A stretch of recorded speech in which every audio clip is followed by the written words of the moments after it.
72 ans après la départementalisation de la Réunion, apparaît le décret sur l'égalité réelle le 17 octobre 2017. Article 1. La République reconnaît aux populations des Outre-mer le droit à l'égalité réelle au sein du peuple français. L'égalité réelle, ça sous-entend qu'il n'y a pas d'égalité.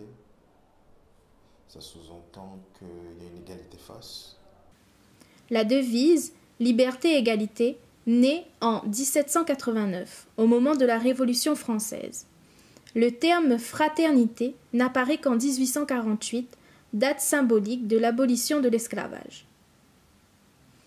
Alors même que la devise et la Déclaration des droits de l'homme et du citoyen stipulent que tous les êtres humains naissent libres et égaux en dignité et en droit, l'esclavage bat son plein. Les inégalités sont nombreuses.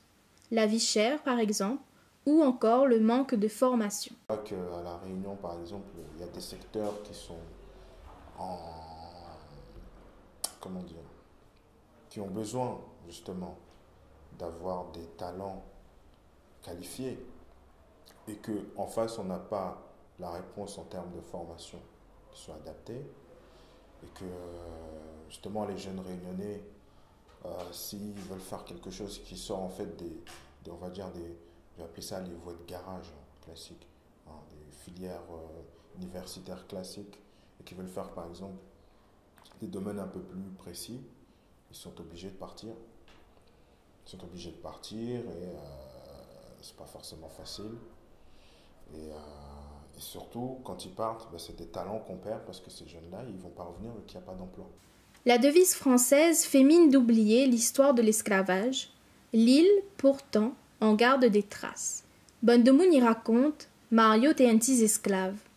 Un jour, un mauvais maître l'a acheté Mario. Et à force gagne le coup, l'île a parti marron. Esclaves, maître, gagne le coup, allez marron. Des mots qui semblent remettre en question la devise française. Il fallait se battre pour sa liberté, à l'image de Géréon et Jasmin, des esclaves de Saint-Leu. Parler de liberté alors qu'ils pratiquaient leur culte en cachette? Parler d'égalité conscient qu'une couleur de peau définissait un avenir? L'engagisme n'est pas l'esclavage. Et pourtant, le système esclavagiste persistait sous couvert de contrats de travail. Là, quand on parle d'égalité réelle, ça sous-entend qu'il n'y avait pas d'égalité, que effectivement, il faut qu'on pense à une égalité réelle. Réelle par rapport à qui? Réelle par rapport à quoi? Mais si l'égalité n'a jamais réellement été, à quoi faut-il s'attendre pour 2018?